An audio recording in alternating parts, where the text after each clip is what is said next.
MIT technology review Pakistan के news studio में खुश आमदेद। मैं हूं आपका मेज़बान GM Shah. News round up का आगाज़ करते हैं। बुलेटिन के आगाज़ में आपको बताते हैं कि पाकिस्तानी माहिरीन ने बंजर ज़दा ज़मीन पर जानवरों के लिए मुफीद चारा उगाने में कामयाबी हासिल कर ली है। तहकीक में ये बात सामने आई है कि बंजर और खारी ज़मीन पर चारा उगाने के साथ साथ अद्वियात, खाने का तेल और बायो ईंधन भी हासिल किया जा सकता है।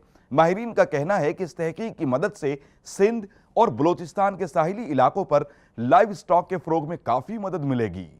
और अब आपको बताते हैं कि मारूफ कंपनी माइक्रोसॉफ्ट ने अपना पहला all in one touch screen personal computer फरोख्त के लिए पेश कर दिया है।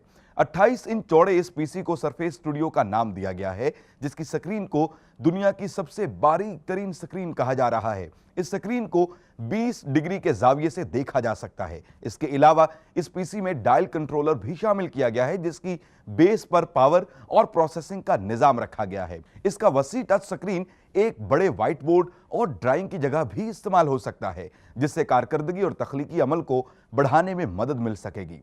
कंपनी के मुताबिक इस पीसी की कीमत 2,40,000 रुपए है, जिसको क्रिसमस के मौके पर मुतारिफ करवाया जा रहा है। और बुलेटिन के आखिर में आपको बताते हैं कि माहिरीन एक ऐसे हयातियाती मंसूबे पर काम कर रहे हैं जिसके तहत इंसानी जिस्म के हर सेल का नक्शा बनाया जा सकेगा। इस इनकलाबी मंसूबे के जरिए सेल का नक्शा बनाकर इसकी तफसीली तस्वीर बनाई जाएगी, जिसकी मदद से सेल्स के रवाबित को नोट किया जाएगा। इस ज़िमन में साइंसदानों का कहना है कि तंदुरुस्ती हो या बीमारी, हर मामले में सेल्स अहम किरदार अदा करते हैं और इस प्रोजेक्ट से साइंसदानों को अमराज को समझने में बहुत मदद मिलेगी।